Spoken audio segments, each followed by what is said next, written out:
அனைவருக்கும் வணக்கம். குரு வக்ர நிவர்த்தி பலன்கள் 2026. குரு பகவான் வக்ர கதியில் இருந்தவர் இப்போ மார்ச் 9ஆம் தேதி வக்ர நிவர்த்தி ஆக போறாரு. இந்த வக்ர நிவர்த்தி பலன்கள் நம்மளோட நட்சத்திரத்துக்கு எப்படி இருக்க போகுது, நம்மளுடைய நட்சத்திரத்துக்கு பாசிட்டிவா இருக்கா நெகட்டிவா இருக்கா, எதெல்லாம் பாசிட்டிவா இருக்கு எதெல்லாம் நம்ம கொஞ்சம் கவனமா இருக்கணும் அப்படிங்கிற ஒரு கிளாரிட்டியை இந்த வீடியோ பதிவுல கம்ப்ளீட்டா நம்ம பார்க்கலாம். தற்போது குரு பகவான் மிதுன ராசியில டிராவல் ஆயிட்டு இருக்காரு. மிதுனத்துல வக்ரத்துல இருக்காரு. மார்ச் 9ஆம் தேதி வக்ரத்திலிருந்து தன்னுடைய இயல்பு கதிக்கு திரும்புறாரு. வக்ர நிவர்த்தியாகி நேர்கதிக்கு திரும்புறாரு. இந்த வக்ர நிவர்த்தி அமைப்பு அப்படிங்கிறது டெஃபினட்டா ஒரு நிறைய மாற்றத்தை கொடுக்கும். குருவுடைய பார்வைகள்ல நிறைய சேஞ்சஸ் கொடுக்கும். பொதுவாகவே இந்த ஜோதிட சாஸ்திரத்துல சொல்லுவாங்க, குரு பார்க்க கோடி குற்றம் விலகும் அப்படின்னு சொல்லுவாங்க. அதன் அடிப்படையில இப்ப குரு பகவான் வக்ர நிவர்த்தியாகி நேர்கதியில டிராவல் செய்ய போற இந்த குரு பகவான் தான் பார்க்கக்கூடிய இடங்களை சிறப்படைய வைப்பார். எனவே இந்த குரு வக்ர நிவர்த்தியில நம்மளுடைய நட்சத்திரத்துக்கு எந்த மாதிரியான சிறப்பு பலன்களை இந்த குரு பகவான் தரப்போறாரு, எதுல எல்லாம் நம்ம கொஞ்சம் அவேர்னஸா இருக்கிறது நல்லது அப்படிங்கறத இந்த பதிவுல நான் கம்ப்ளீட்டா எக்ஸ்பிளைன் பண்ணிருக்கேன். பதிவை முழுமையா பாருங்க, கண்டிப்பா உங்களுக்கு பயனுள்ள ஒரு பதிவாக இருக்கும். மேலும் வீடியோ ஸ்டார்ட் பண்றதுக்கு முன்னாடி நீங்க நம்ம சேனலை சப்ஸ்கிரைப் பண்ணாம இருக்கீங்கன்னா மறக்காம சப்ஸ்கிரைப் பண்ணிக்கோங்க. அப்படியே பக்கத்துல இருக்க பெல் சிம்பிளை கிளிக் பண்ணி நோட்டிபிகேஷன் ஆன் பண்ணி வச்சுக்கோங்க. அப்பதான் நாங்க பதிவிடக்கூடிய பதிவுகள் உங்களுக்கு உடனுக்குடனே நோட்டிபிகேஷனாக கிடைக்கும். இப்போது தனுசு ராசி உத்திராடம் நட்சத்திரக்காரர்களுக்கு இந்த குரு வக்ர நிவர்த்தி பலன்கள் எப்படி இருக்க போகுது அப்படிங்கறத இப்ப நம்ம டீடைலா கிளியரா பார்க்கலாம். நம்மளோட நட்சத்திரத்தை பொறுத்த வரைக்கும் நம்மளுடைய நட்சத்திரத்துக்கு 7ஆம் இடத்துல குரு வக்ர நிவர்த்தி ஆக போறாரு. இது நமக்கு ஃபேவரா அன்ஃபேவரா அப்படின்னு நம்ம பார்க்கும்போது கம்ப்ளீட்டா ஃபேவர் தான். குருவை பொறுத்த வரைக்கும் நம்முடைய ராசிநாதன் ரொம்ப முக்கியமான ஒரு கிரகம். அவர் நம்முடைய ராசிக்கும் நம்முடைய ராசிக்கு 4ஆம் இடத்துக்கும் அதிபதியாக அந்த குரு பகவான் வந்துருவாரு. சுப ஆதிபத்தியம் பெற்றவர். கேந்திர ஸ்தானங்களுக்கு அதிபதியா வரக்கூடிய அந்த குரு மறு கேந்திரமாகிய சதுர் கேந்திரத்துல சஞ்சாரம் செய்யறாரு. இதுல வக்ரமா இருக்கிறது தான் குற்றம். இப்ப வக்ர நிவர்த்தி ஆகிறது உங்களுக்கு கம்ப்ளீட்டா ஃபேவர் பண்ணிடும். சோ கடந்த சில மாதமாவே கடுமையான சிந்தனை குழப்பங்கள் இருந்திருக்கும். எதுலயும் ஒரு கான்பிடண்டா ஒரு முடிவு எடுத்திருக்க முடியாது. ஒரு தீர்க்கமான செயல்பாடுகளை எதையும் செஞ்சிருக்க முடியாது. எல்லாத்துலயும் கொஞ்சம் தடங்கள் இருந்திருக்கும். முயற்சி தடை இருந்திருக்கும். ஒரு விஷயத்த 1க்கு 4 முறை செய்தால்தான் வெற்றி கிடைச்சிருக்கும். முக்கியமா மென்டலி கடுமையான பிரஷர் இருந்திருக்கும். மனசுல அடையாளம் புரியாத கவலை. ஏன்னா அர்த்தாசிரம சனி போயிட்டு இருக்கு. மனம் எதையும் பெருசா மகிழ்ச்சியை ஏத்துக்காது. ரொம்ப மகிழ்ச்சியான செய்தியே வந்தாலும் அது ஏதோ நமக்கு ரொம்ப ஒரு யூஸ்வலான ஒரு விஷயம் மாதிரியே நம்மளோட சிந்தனைகளுக்கும் நம்மளுடைய பார்வைகளுக்கும் தெரிஞ்சிருக்கும். எதையும் முழுமையா என்ஜாய் பண்ணிருக்க முடியாது. மனசுல ஒரு மாதிரி சஞ்சலமான மனநிலை அப்படிங்கிறது வந்திருக்கும். எவ்வளவு மகிழ்ச்சியான ஒரு செய்தி நம்மளுடைய காதுக்கு வந்திருந்தாலும் அது முழுமையான திருப்தியும் முழுமையான மகிழ்ச்சியும் உங்களுக்கு கொடுத்திருக்காது. இப்படிதான் கடந்த சில மாதமா நமக்கு போயிட்டு இருக்கு. அதே மாதிரி அலைச்சல் நிறைய இருந்திருக்கும். வாழ்க்கை துணை, திருமண வாழ்க்கை, திருமண முயற்சி, இதிலெல்லாம் சில குழப்ப அமைப்புகள், ஒரு மாதிரி கொஞ்சம் சிக்கலான அமைப்புகள், சிரம அமைப்புகள் இதெல்லாம் டிஃபால்ட்டா ஏற்பட்டிருக்கும். இப்போ இந்த குரு வக்ர நிவர்த்தி ஆகிறது நமக்கு எதன் வகையில நமக்கு ஃபேவர் அப்படின்னு நம்ம பார்க்கும்போது, ஃபர்ஸ்ட் நான் உங்களுக்கு ஃபேவரா பார்க்கிறது திருமணம் ஆகாதவர்களுக்கு திருமண முயற்சி வெற்றியை கொடுத்துரும். காம திரிகோணம் அப்படின்னு சொல்லக்கூடிய 11ஆம் இடம், ஜென்மஸ்தானம், 7ஆம் இடம் பிளஸ் 3ஆம் இடம், இந்த பாவங்கள் எல்லாம் குருவுடைய ஆதிக்கத்துல ரொம்ப சுபத்துவமா மாறுது. எனவே திருமணம் ஆகாதவர்களுக்கு திருமண முயற்சி வெற்றியை கொடுத்துரும். இப்போ திருமண முயற்சியை தாராளமா தொடங்கலாம். இந்த மார்ச் 9க்கு பிறகு நம்மளோட ராசி நம்மளோட நட்சத்திரக்காரர்களுக்கு திருமண முயற்சிகள்ல ஒரு இனிமையான செய்தி கிடைச்சிரும். நிறைய பேருக்கு திருமணம் நடக்கும். திருமண சுபகாரியங்களுக்கான அந்த முயற்சிகளை தொடங்குவோம். சோ அதெல்லாம் நான் ஒரு பாசிட்டிவா பாக்குறேன். எனவே திருமண முயற்சியை தொடங்குறதுக்கும் திருமண முயற்சியில் சுப செய்தியை எதிர்பார்க்கறதுக்கும் இந்த வக்ர நிவர்த்தி காலம் நமக்கு ஃபேவரா இருக்கு. அடுத்து திருமண வாழ்க்கையை நம்ம எடுத்து ரிசர்ச் பண்ணி பார்க்கும்போது திருமண வாழ்க்கையில இருந்து வந்த அந்த குழப்பம், மன அமைதி இல்லாத சூழ்நிலை அதெல்லாம் கம்ப்ளீட்டா குறையும். இப்ப வாழ்க்கை துணையுடைய சப்போர்ட் கிடைக்கும். வாழ்க்கை துணையால ஆதாயம் கிடைக்கும். வாழ்க்கை துணை சார்ந்த விஷயங்கள் இருந்த குறை குழப்பங்கள் எல்லாமே சரியாகும். வாழ்க்கை துணையுடைய ஏற்பட்ட அந்த கருத்து போராட்டங்கள் நீங்கும். எனவே திருமண வாழ்க்கையும் இந்த நேரத்துல நமக்கு பாசிட்டிவா கம்ப்ளீட்டா மாறுது. அடுத்தது நம்ம தொழில், உத்தியோகம் இதெல்லாம் நம்ம ரிசர்ச் பண்ணி பார்க்கும்போது ஜீவனஸ்தானத்துல சனி பகவானுடைய பார்வை, ஒரு பாவ கிரகத்துடைய பார்வை, அதுவும் சமசப்தம பார்வை ஜீவனஸ்தானத்துல இருக்கு. இது தொழில் உத்தியோகத்துல கடந்த சில மாதமாவே நமக்கு ஒரு மாதிரி சிரமத்தை கொடுக்குது. பணம்லாம் ஒரு பக்கம் போய் லாக் ஆகுறது. பிசினஸ் பண்ணிட்டு இருக்கீங்க அப்படின்னா பொருளாதாரம் போய் ஒரு பக்கமா லாக் ஆயிடும். அதே போல தொழில ஒரு முழுமையான விருத்தி, ஒரு முழுமையான மகிழ்ச்சி இது எதுவும் பெருசா கிடைச்சிருக்காது. அப்படியே எல்லாத்தையும் ரொட்டேட் பண்ற மாதிரி தான் எடுத்துட்டு போயிருக்குமே தவிர பெருசா ப்ராஃபிட்டை பார்த்திருக்க முடியாது. அதே மாதிரி சரி நீங்க ஒரு உத்தியோகத்துல இருக்கீங்கனாலும் அந்த இடத்துல ரொம்ப சிரம அமைப்பு இருந்திருக்கும். உத்தியோகம் பார்க்கக்கூடிய இடத்துல கொஞ்சம் பிரஷரான அமைப்பு இருந்திருக்கும். ஒரு கடினத்தன்மையை உணர்ந்திருப்பீங்க. இந்த ஜாபை விட்டுட்டு வேற இடத்துக்கு எங்கேயாச்சும் போயிடலாம் அப்படிங்கிற சிந்தனை கூட ஒரு சிலருக்கு வந்திருக்கும். அடிக்கடி தொழில் மாற்றம், உத்தியோக மாற்றம் அப்படிங்கிறது கடந்த சில மாதமாவே நம்மளுடைய நட்சத்திரங்களுக்கு தொடர்ச்சியா இருந்துகிட்டு இருந்துச்சு. இப்போ இந்த குரு வக்ர நிவர்த்தி இதெல்லாத்தையும் வந்து கியூர் பண்ணுமா அப்படின்னு பார்க்கும்போது கம்ப்ளீட்டா கியூர் பண்ணாது. பட் இந்த டைமிங்ல உங்களுக்கு எல்லாத்தையும் சமாளிக்கிறதுக்கான ஒரு கேப்பபிலிட்டி கிடைச்சிடும். கடுமையா இருந்து வந்து அந்த சுமை அப்படியே கம்ப்ளீட்டா குறையும். இந்த சுமை அமைப்பு குறையும். ஆனா வந்து இந்த தொழில் உத்தியோகத்துல ஒரு முழு திருப்தியை நீங்க எதிர்பார்க்க முடியாது. ஆனா உங்களுடைய மனம் என்ன சொல்லும் அப்படின்னா, முன்னாடி இருந்ததுக்கு இது எவ்வளவோ தேவலாம், இப்போ இருக்கிறது கொஞ்சம் பெட்டரா இருக்கு, கொஞ்சம் பெட்டரா நான் ஃபீல் பண்றேன் அப்படிங்கிற மாதிரி கொஞ்சம் பெட்டரா உங்களை நகர்த்தும். எனவே நீங்க ஒரு தொழில் பண்றீங்க அப்படின்னா ஆல்ரெடி நீங்க இன்வெஸ்ட் பண்ண அமௌண்ட்டை ரிட்டர்ன் எடுத்துடலாம். அதுக்கு ஃபேவரா இருக்கு. உங்களுடைய புத்தி சாதுரியத்தை பயன்படுத்தி உங்களுடைய தொழில்ல ஒரு நல்ல முன்னேற்றத்தை நீங்க எட்டுவதற்கான அந்த முயற்சிகளை செய்வீங்க. அதுவும் பாசிட்டிவா இருக்கு. புதுசா பிசினஸ் ஸ்டார்ட் பண்ணலாமா அப்படின்னா அதை கம்ப்ளீட்டா அவாய்ட் பண்ணிக்கிறது நல்லது. குறிப்பா பார்ட்னர்ஷிப்ல ஏதாச்சும் பிசினஸ் ஸ்டார்ட் பண்ணலாம் அப்படிங்கிற ஐடியாலஜி இப்போ அதிகமா வரும். ஏன்னா லக்னாதிபதி 7ஆம் இடத்துல. எனவே பார்ட்னர்ஷிப்ல பிசினஸ் பண்ணலாமா அப்படின்னா அது அந்த அளவுக்கு ஃபேவரா இல்ல. கொஞ்சம் பொறுமை காக்குறது நல்லது. அவசரப்படாம இருக்கிறது நல்லது. அப்படியே நீங்க இன்வெஸ்ட் பண்ணலாம்னு முடிவு பண்ணிட்டீங்கன்னா அந்த பார்ட்னர், உங்களோட பிசினஸ் பார்ட்னர் உங்களுக்கு நம்பிக்கையான ஒரு மனிதரா இருக்காரா அப்படிங்கறத கொஞ்சம் செக் பண்ணிக்கிறது நல்லது. அதே போல நீங்க தனிப்பட்ட முறையில் ஏதாச்சும் பிசினஸ் பண்ண ஆசைப்படுறீங்க அப்படின்னா ஹை லெவல்ல இதுல இன்வெஸ்ட்மெண்ட் பண்ணிடாதீங்க. ஜீவனஸ்தானத்துல சனி பார்வை, பணம் ஒரு பக்கமா போய் முடங்கிடும். அல்ல ஹை லெவல்ல இன்வெஸ்ட் பண்ணி எதுலையும் லாக் ஆயிட வேண்டாம். பிசினஸ் பண்ணலாம் அப்படிங்கிற ஒரு ஐடியா இருக்கு அப்படின்னா உங்க ஜனனகால ஜாதகத்தை ஒரு வாட்டி செக் பண்ணி உங்களுக்கு யோக தசை நடக்குதா அல்லது உங்க ஜாதகத்துல எந்த கிரகம் வலிமையா இருக்கு, எந்த தொழில் பண்ணா உங்களுக்கு ஹை ரிட்டர்ன்ஸ், பாசிட்டிவான ரிசல்ட் எல்லாம் கிடைக்கும் அப்படிங்கறத கொஞ்சம் செக் பண்ணி நீங்க மேஜரான டிசிஷன்ஸ் எடுக்கிறது ரொம்ப நல்லது. மற்றபடி இந்த நேரத்தை பொறுத்த வரைக்கும் பிசினஸ்ல இன்வெஸ்ட் பண்றதுக்கு ஃபேவரா இல்ல. இந்த நேரத்துல கொஞ்சம் அவாய்ட் பண்ணி நீங்க சேஃபா ஜர்னி பண்றது நல்லது. இன்வெஸ்ட் பண்ணணும்னு நினைக்கிறீங்கன்னா ஏதாச்சும் ஒரு நல்ல அசெட்ல நீங்க இன்வெஸ்ட் பண்ணுங்க. ஒரு சேஃபான ஒரு இன்வெஸ்ட்மெண்ட்டை நீங்க பண்ணிக்கிறது நல்லது. கோல்டுல நீங்க இன்வெஸ்ட்மெண்ட் பண்ணலாம். அதுக்கு பாசிட்டிவா இருக்கு. குரு நல்லா இருக்காரு. எனவே கோல்டு இன்வெஸ்ட்மெண்ட் உங்களுக்கு வந்து 2 மடங்கு உயர்வை கொடுக்கும். மற்றபடி பிசினஸ்னு பார்க்கும்போது ஹை லெவல் இன்வெஸ்ட்மெண்ட் எதுலையும் இருக்கக்கூடாது. நீங்க ஆல்ரெடி பிசினஸ் பண்ணிட்டு இருக்கீங்க அப்படின்னா ஆல்ரெடி இன்வெஸ்ட் பண்ண அமௌண்ட்டே இப்போ ரிட்டர்ன் எடுத்துடலாம். ஸோ அதுக்கு வந்து இந்த நேரம் வந்து ரொம்ப பாசிட்டிவா இருக்கு. அடுத்தது நம்ம உத்தியோகம் நம்ம பார்க்கும்போது உத்தியோகத்துல இருந்து வந்து அந்த சுமை அமைப்புகள் இப்போ குறையும். உத்தியோகம் சார்ந்த வகையில இருந்து வந்து பிரஷரான அமைப்புகள்லாம் குறையும். ஒரு சிலருக்கு உத்தியோகத்துல இடமாற்றம், பணி மாற்றம் இதெல்லாம் எதிர்பார்க்கலாம். எதுவுமே ஹை லெவல்ல ரிட்டர்ன்ஸ் கொடுக்குற மாதிரி இல்லை. ஆனா முன்னாடி இருந்ததோட இப்போ ஓரளவுக்கு பெட்டரான ஒரு சுச்சுவேஷனுக்கு நகருவீங்க. ஸோ அது நம்ம வந்து ஒரு பாசிட்டிவா பார்க்குறோம். அடுத்தது இந்த நேரத்தை பொறுத்த வரைக்கும் உத்தியோகம் இல்லாதவர்களுக்கு உத்தியோக வாய்ப்பு கிடைச்சிடும். முயற்சி பண்ணலாம். ராசிநாதன் நல்லா இருக்காரு. முயற்சி ஸ்தானத்தை குரு பகவான் பார்த்துடுறாரு. எனவே உங்களுடைய முயற்சிக்கு ஏற்ற வெற்றி, நீங்க எந்த அளவுக்கு எஃபோர்ட் போடுறதுக்கு தயாராகிறீங்களோ அந்த அளவுக்கு உங்களுக்கு வெற்றி அப்படிங்கிறது உறுதியா கிடைக்கும். இந்த நேரத்துல நீங்க ஒரு ஸ்டெப் எடுத்து வைக்கணும்னு நினைச்சாலே அது உங்களுக்கு பாசிட்டிவா மாறிடும்.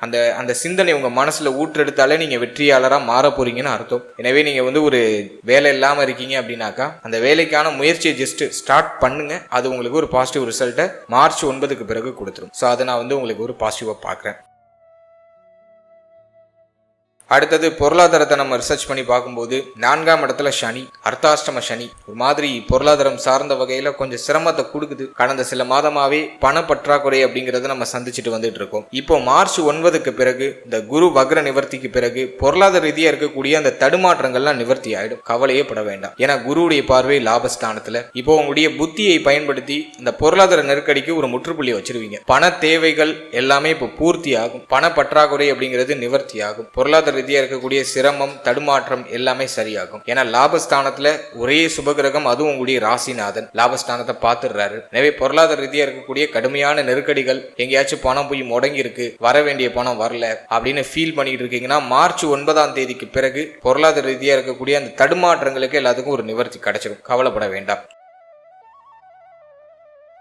அடுத்தது நம்ம ஃபேமிலியை நம்ம ரிசர்ச் பண்ணி பார்க்கும்போது 2ஆம் இடம் சுத்தமா இருக்கு. பெருசா நெகட்டிவா இல்ல. பாவகிரகங்களுடைய ஆதிக்கம் எதுவும் இல்ல. குருவும் நல்லா ஒரு நேர்கதிக்கு மாறுறாரு. வக்ரகதியிலிருந்து நேர்கதிக்கு மாறி பாசிட்டிவா மாறுறாரு. அர்த்தாசிரம சனி மட்டும் கொஞ்சம் டிஸ்டர்ப் பண்ணுது. எனவே ஃபேமிலி ரீதியா பெருசா சிரமம் இல்ல. குடும்பத்துடைய ஒத்துழைப்பு உண்டு. குடும்பத்துடைய ஆறுதல், ஆதரவு இதெல்லாம் இந்த நேரத்தில் உங்களுக்கு கம்ப்ளீட்டா கிடைக்கும். 4ஆம் இடத்துல இருக்கக்கூடிய அந்த சனி பகவான் தாயாரோட அடிக்கடி கருத்து போராட்டத்தில் ஈடுபட வைப்பாரு. மேலும் தாயாருடைய தேக ஆரோக்கியத்துல கொஞ்சம் அக்கறை எடுத்துக்கணும். தாயாருடைய தேக ஆரோக்கியம் பாதிக்க போறதுக்கான வாய்ப்பு உண்டு. அதுல கொஞ்சம் அக்கறை எடுத்துக்கிறது நல்லது. அதே போல தாய் வழி உறவுகளோடையும் கொஞ்சம் அனுசரிச்சு போய்க்கணும். சோ அதையும் நம்ம கொஞ்சம் மெயினா பார்த்துக்கணும். அடுத்தது நம்ம ரொம்ப முக்கியமா பார்க்கறது தந்தை. பாகிய ஸ்தானத்துல கேதுவுடைய சஞ்சாரம். தந்தையுடைய தேக ஆரோக்கியம், தந்தை சம்பந்தப்பட்ட விஷயம், தந்தை வழி உறவுகள் சார்ந்த விஷயம், இதுல எல்லாம் கொஞ்சம் கவனமா இருந்துக்கணும். தந்தையாரோட இப்ப ஒத்து போகாது. தந்தைக்கு தேக ஆரோக்கியத்துல ஒரு சில பாதிப்புகள் வந்து நீங்க வாய்ப்பு இருக்கு. சோ தந்தை சார்ந்த விஷயம், தந்தை வழி உறவுகள் சம்பந்தப்பட்ட விஷயத்திலையும் கொஞ்சம் கவனமா இருக்கிறது ரொம்ப நல்லது. அடுத்தது நம்ம முக்கியமா பாக்குறது,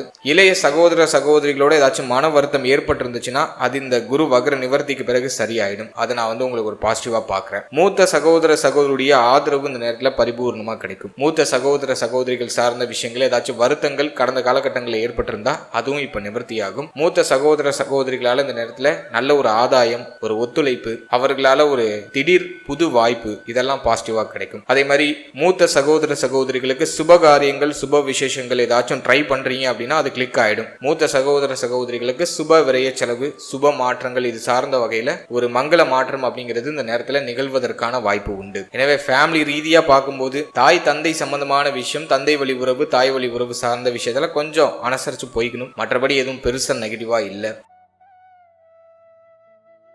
அடுத்தது நம்ம ஸ்டூடெண்ட்ஸ்க்கு நம்ம எடுத்து ரிசர்ச் பண்ணி பார்க்கும்போது 4ஆம் இடத்துல சனி, 4ஆம் அதிபதி இப்ப வக்ர நிவர்த்தி ஆகிறாரு. மார்ச் 9க்கு பிறகு கல்வி ரீதியா இருக்கக்கூடிய தடுமாற்றங்கள்லாம் கொஞ்சம் கொஞ்சம் குறையும். இப்போ ஸ்டூடெண்ட்ஸுக்கு வந்து சரியான ஃபோக்கஸ் இருக்காது, படிப்புல கவனம் செலுத்த மாட்டாங்க, படிப்புல கவன சிதறல் அப்படிங்கிறது அதிகமா ஏற்படும். படிக்கிறதுனாலே இப்ப ரொம்ப சலிப்பா இருக்கும். ஸ்டூடெண்ட்ஸ் இதை மறுக்கவே முடியாது. ஏன்னா 4ஆம் இடத்துல அர்த்தாஷ்டம சனி போயிட்டு இருக்கு. கல்வியை தடைப்படுத்தும், கல்வியில தாமதத்தை கொடுக்கும், இன்னைக்கு படிக்க வேண்டியதை நாளைக்கு படிச்சுக்கலாம்னு தள்ளி போடும், சோம்பேறித்தனத்தை அதிகமா கொடுத்துரும். ஒரு ஃபுல் ஃபிளெக்ஜடா படிக்க முடியாது, தள்ளி தள்ளி போடுவாங்க படிக்கிறது. மனம் அதுக்கு வந்து ஒத்துழைப்பு கொடுக்காது, நிறைய டிஸ்ட்ராக்ஷன்ஸை உள்ள புகுத்திடும். எனவே எக்ஸாம் டைம்ல உங்களை சுத்தி இருக்கிற எல்லா டிஸ்ட்ராக்ஷன்ஸையும் கட் பண்ணிட்டு, அவாய்ட் பண்ணிட்டு, ஒரு மாங்க் மூடோட உங்களோட ஸ்டடீஸை நீங்க வந்து மூவ் ஆன் பண்றது ரொம்ப நல்லது. இது கொஞ்சம் டஃப்பான ஒரு சேலஞ்சிங்கா தான் இருக்கும். எதுக்கும் இப்ப மனம் வந்து ஒத்துழைப்பு கொடுக்காது, கொஞ்சம் டஃபா தான் இருக்கும். வேற ஆப்ஷனே இல்லை. உங்களை நீங்க வற்புறுத்தி, உங்களுக்கு நீங்க வந்து கொஞ்சம் பெயினை கொடுத்து, உங்களை மல்லு கட்டி அப்படியே உட்காந்து நீங்க உங்களை நீங்களே தயார்படுத்தி படிக்கணும். அது ஒரே ஒரு ஆப்ஷன் தான் இருக்கு. எனவே எஜுகேஷன்ல கொஞ்சம் கவனம் அதிகமா தேவை. குரு வக்ர நிவர்த்தி மார்ச் 9க்கு பிறகு நமக்கு வந்து ஓரளவுக்கு பரவாயில்லங்கிற மாதிரியான ஒரு சிச்சுவேஷனுக்கு நம்ம மாறுவோம். ஸ்டடீஸ்ல கொஞ்சம் கொஞ்சமா அந்த ஆர்வம் அப்படிங்கிறது இன்க்ரீஸ் ஆக ஆரம்பிக்கும். இருப்பினும் நாளில் இருக்கிற சனி பகவான் நம்மளை வந்து கொஞ்சம் டல் ஆக்கிட்டே இருப்பாரு. முடிஞ்ச அளவுக்கு உங்களை பாசிட்டிவா வச்சுக்கிட்டு ஸ்டடீஸ்ல கொஞ்சம் ஹை ஃபோக்கஸ் வச்சுக்கிறது ரொம்ப நல்லது. அதுல இந்த பப்ளிக் எக்ஸாம்ஸ் எல்லாம் ஏதாச்சும் இருக்கு, நீங்க வந்து ரொம்ப முக்கியமான ஸ்டாண்டர்ட்ஸ் எல்லாம் படிச்சுட்டு இருக்கீங்க, ரொம்ப முக்கியமான எக்ஸாமுக்குலாம் நீங்க ப்ரிப்பேர் ஆகிட்டு இருக்கீங்க அப்படின்னா இந்த டிஸ்ட்ராக்ஷன்ஸ் எல்லாம் கொஞ்சம் அவாய்ட் பண்ணிக்கிறதுக்கு ட்ரை பண்ணுங்க. எனவே கல்வியில கொஞ்சம் அதிக அக்கறை செலுத்தினா இந்த நேரத்துல கூடுதல் முன்னேற்றத்தை இந்த நேரத்துல நீங்க நிச்சயமா எதிர்பார்க்கலாம். எனவே கொஞ்சம் கல்வி சம்பந்தமான விஷயங்கள்ல மாணவ மாணவிகள் கவனம் செலுத்திக்கிறது நல்லது.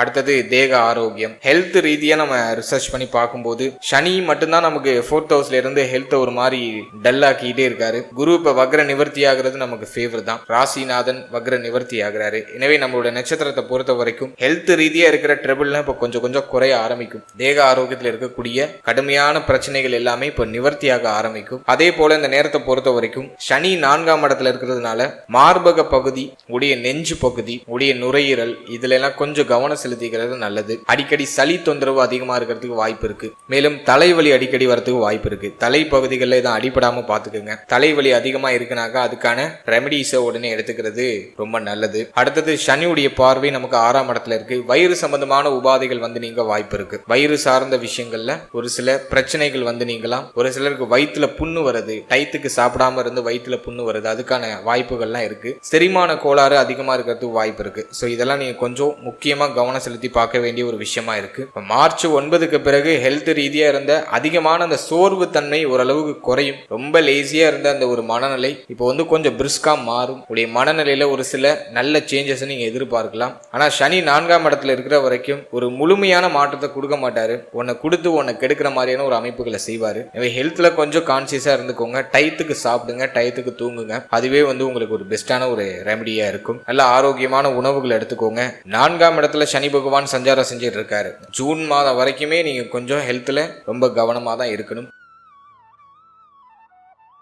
அதற்கு அடுத்தபடியா நம்ம பார்க்கும்போது மன ஆரோக்கியம். இந்த நேரத்துல கண்டிப்பாக தியான நிலைகளை அதிகமா ஏற்படுத்தி கொள்றது ரொம்ப நல்லது. தினமும் ஒரு அரை மணி நேரம் தியானம் செய்து உங்களுடைய நாளை தொடங்குறது உங்களுக்கு கூடுதல் முன்னேற்றத்தை பெற்றுக் கொடுக்கும். ஏன்னா 4ஆம் இடத்துல இருக்கக்கூடிய இந்த சனி பகவான் சிந்தனை குழப்பத்தையும் கொடுப்பாரு, மனசுல தெளிவில்லாத ஒரு நிலையும் கொடுப்பாரு, தேவையில்லாத கவலைகளையும் சேர்த்தே கொடுப்பாரு. எனவே இந்த நேரத்தை பொறுத்த வரைக்கும் மன ஆரோக்கியத்துக்கு அதிக முக்கியத்துவம் கொடுக்கணும். அதுக்கு காலையில எழுந்து ஒரு அரை மணி நேரம் மெடிடேஷன் பண்ணிட்டு தியானங்களை அதிகமா மேற்கொண்டுட்டு உங்களுடைய நாளை தொடங்குறது ரொம்ப நல்லது. உங்களுடைய இஷ்ட தெய்வ வழிபாடு முடிஞ்சவங்க உங்க வீட்டுக்கு பக்கத்துல இருக்க கோவில் குளங்களுக்கு போயிட்டு இறைவனை மனமுருகி பிரார்த்தனை செய்து அந்த நாளை தொடங்குங்க. அது உங்களுக்கு இன்னும் அதிகமான சிறப்பு பலன்களை பெற்றுக் கொடுக்கும். எனவே தேக ஆரோக்கியம் மன ஆரோக்கியத்துல சற்று கவனம் எடுத்துக்கிறது ரொம்ப ஒரு சிறந்த முன்னேற்றத்தை உங்களுக்கு இந்த காலகட்டங்கள்ல அதிகப்படியாக பெற்றுக் கொடுக்கும். அடுத்ததாக நம்ம பார்க்கறது குழந்தை பாக்கியம், பிள்ளைகள் சார்ந்த விஷயம். இதெல்லாம் நம்ம ரிசர்ச் பண்ணி பார்க்கும்போது 5ஆம் பாவகம் பெருசா பாதிக்கப்படல. குரு வக்ரத்துல இருந்தவர் இப்ப வக்ர நிவர்த்தி ஆகிறாரு. எனவே குழந்தை பாக்கியம் சார்ந்த வகையில ஏதாச்சும் வருத்தங்கள் கவலைகள் இருக்குன்னா அது இப்ப நிவர்த்தி ஆயிடும். குழந்தை பாக்கியம் இல்லாதவர்களுக்கு அந்த குழந்தை பாக்கியத்துல சுப செய்தி கிடைச்சிரும். இப்போ நீங்க புத்திர பாக்கியத்துக்கு ட்ரை பண்ணலாம், பாசிட்டிவா இருக்கு. குரு புத்திரக்காரகர், அவர் வக்ரமா இருக்கிறது தான் குற்றம். இப்ப வக்ர நிவர்த்தியாகி கேந்திரத்துல இருக்காரு. எனவே இந்த காலகட்டம் குழந்தை பாக்கியம் பெறுவதற்கான ஒரு சாதக போக்கை எடுத்து காமிக்குது. எனவே இந்த நேரத்துல நீங்க புத்திர பாக்கியத்துக்கு முயற்சி பண்ணலாம், சுப செய்திகள் உண்டு. அதே மாதிரி குழந்தை பிறத்தல் காரணமாக குடும்பத்திலையும் மகிழ்ச்சி, ஒரு மன நிறைவு, இதெல்லாம் பாசிட்டிவா நமக்கு கிடைக்குது. அடுத்ததாக பிள்ளைகள் சார்ந்த விஷயங்களை பொறுத்த வரைக்கும் 5ஆம் பாவகத்தை பொறுத்த வரைக்கும் பெருசா வீக் ஆகல. எனவே பிள்ளைகளுடைய ஆதரவு உண்டு. பிள்ளைகள் சார்ந்த வகையில இருந்த வருத்தம் கவலை குழப்பங்கள்லாம் ஓரளவுக்கு நிவர்த்தி ஆகும். பிள்ளைகளுக்கு சுப விசேஷம் ஏதாச்சும் பண்ணணும்னு நீங்க இப்போ ஒரு முடிவு எடுக்கிறீங்க, ஒரு முயற்சி பண்றீங்க அப்படின்னா அது பாசிட்டிவ் ரிசல்ட் கொடுத்துரும். சோ அதை நான் உங்களுக்கு கம்ப்ளீட்டா ஃபேவரா பார்க்கிறேன். எனவே பிள்ளைகள் சார்ந்த விஷயங்கள் இருந்த வருத்தம் கவலை குழப்பங்கள் அனைத்தும் கம்ப்ளீட்டா விலகும். ஒரு பாசிட்டிவான ரிசல்ட்டை பிள்ளைகள் சார்ந்த வகையில நீங்க எதிர்பார்க்கலாம். அடுத்தது இல்லத்தரசிகள், பெண்களுக்கு இந்த நேரம் எப்படி இருக்கு அப்படின்னு நம்ம பார்க்கும்போது பெண்களை பொறுத்த வரைக்கும் மென்டலி இருந்த அந்த கடுமையான பிரஷர், சனியுடைய பார்வை ஜென்மத்துல, குரு வக்ரமாகி ஒரு மாதிரி எதுலையும் நிம்மதி இல்ல, ஏதோ ரொம்ப ஒரு மாதிரி பிரஷரா ஃபேமிலி சிச்சுவேஷன்லாம் ஒரு மாதிரி குழப்பமா போன மாதிரி இருந்துச்சு. இப்போ இந்த குரு வக்ர நிவர்த்தி ஆகுறதுனால எல்லாத்தையும் நீங்க இப்போ சமாளிப்பீங்க. எல்லாத்துல இருந்து ஒரு ரிலீஃப்மெண்ட் கிடைக்கும். எல்லாத்தையும் இப்போ சமாளிச்சு ஒரு முன்னேற்றத்தை நோக்கி பயணிக்கிறதுக்கான ஒரு வாய்ப்பு கிடைக்கும். நீங்க செய்யற அந்த புதிய முயற்சி அது வெற்றியை கொடுத்துரும். நீங்க நினைக்கிற அந்த ஒரு விஷயம், நீங்க ரொம்ப நாளா ஆசைப்படுற ஒரு விஷயம், என்ன செய்யணும்னு நினைக்கிறீங்களோ அதை இப்போ நீங்க செயல்படுத்தலாம். அதுக்கு இது பாசிட்டிவா இருக்கு. எனவே பெண்களுக்கு இந்த நேரம் ரொம்ப பாசிட்டிவா தான் இருக்கு. இதுவும் பெருசா நெகட்டிவா இல்ல. நீங்க செய்யணும்னு நினைக்கிறத இப்போ முயற்சி எடுத்து செய்யலாம். அதுல ஒரு நல்ல ரிசல்ட் இந்த நேரத்துல கிடைக்கும். அடுத்தது இந்த காலகட்டம் நம்மளுடைய நட்சத்திரத்துக்கு வேற ஏதாச்சும் ஸ்பெசிபிக்கா ஏதாச்சும் ஒரு நல்ல விஷயம் கொடுக்குதா அப்படின்னு நம்ம பார்க்கும்போது 7ஆம் பாவகத்துல குரு சமூக ஒற்றுமை, சமூகம் சார்ந்த விஷயங்கள்ல உங்களுடைய சிந்தனை, சமுதாயத்துல உங்களுடைய மதிப்பு மரியாதை, இதுல இருந்த அந்த அழுக்கு பிரச்சனை எல்லாமே சரியாயிடும். ஒரு உயர்ந்த நிலையை நோக்கிய ஒரு பயணம், ஒரு உயர்ந்த சிந்தனையை நோக்கிய ஒரு பயணம், புதிய நண்பர்களுடைய பழக்க வழக்கம், புதிய நண்பர்களால ஆதாயம், இதெல்லாம் அந்த நேரத்துல ரொம்ப சுபத்துவமா உங்களுக்கு கிடைக்குது. அடுத்தது நீங்க செய்யற முயற்சி அது நல்ல எக்ஸ்ட்ராடினரியான ஒரு ரிசல்ட்டை கொடுத்துரும். அதுக்கு ரொம்ப ஃபேவரா இருக்கு. நீங்க என்ன புதிய முயற்சி எடுத்தாலும் அது வெற்றி ஆயிடும். ஸ்டார்டிங்ல சின்ன தயக்க நிலை இருக்கும். ஏன்னா சனியுடைய பார்வை ஜென்மத்துல கொஞ்சம் சந்தேக குணம் இருக்கும். இப்ப நம்ம சிந்திக்கிறது கரெக்டா, நம்ம செய்யற விஷயம் சரியா தான் இருக்கா, நம்ம இந்த ட்ராக்ல போனா நம்மளால வெற்றி அடைய முடியுமா அப்படிங்கிற சின்ன சின்ன சந்தேக குணம் இருக்கும். அதெல்லாம் தகர்த்தெறிந்து நீங்க உங்களுடைய வெற்றி பயணத்தை, உங்களுடைய இந்த வெற்றிக்கான அந்த அடிகளை ஃபர்ஸ்ட் நீங்க எடுத்து வைக்க முயற்சி பண்ணுங்க. அந்த முயற்சியே உங்களுக்கு முழுமையான வெற்றியை கொடுத்துரும். எனவே இந்த நேரத்துல சந்தேகம் இல்லாமல் ஒரு விஷயத்துல நீங்க முயற்சி பண்றீங்க, ஒரு விஷயத்துக்காக எஃபோர்ட் போடுறீங்கன்னா அது கண்டிப்பா ரிசல்ட்டை கொடுத்துரும். ஏன்னா முயற்சி ஸ்தானம் ரொம்ப பலமா இருக்கு. ஸோ நீங்க என்ன ட்ரை பண்ணாலும் அது பாசிட்டிவ் ரிசல்ட்டை கொடுக்குது. ஓவராலா இந்த குரு வக்ர நிவர்த்தி உங்களுக்கு ஒரு நல்ல ரிசல்ட்டை கொடுத்துரும். ரொம்ப நாளா இருந்த அந்த மன குமுறல், ஒரு தெளிவில்லாத அந்த மனநிலை, இது பண்ணுவோமா அது பண்ணுவோமா, தெளிவில்லாம ஒரு டிசிஷன் எடுக்கிறதுல நிறைய குழப்பம் இருந்திருக்கும். இதை பண்ணா கரெக்டா இருக்குமா, அதை பண்ணா கரெக்டா இருக்குமா அப்படிங்கிற மாதிரியான அந்த குழப்ப மனநிலை இந்த குரு வக்ர நிவர்த்தியில கம்ப்ளீட்டா விலகும். சிந்தனை தெளிவு கிடைக்கும். ஒரு தெளிவான டைரக்ஷனை நோக்கி பயணிப்பீங்க. கடுமையாக இருந்து அந்த குழப்பங்கள்லாம் விலகி ஒரு முழுமையான தெளிவு அப்படிங்கிறது இந்த நேரத்துல பிறக்க ஆரம்பிக்கும். வாழ்த்துக்கள்.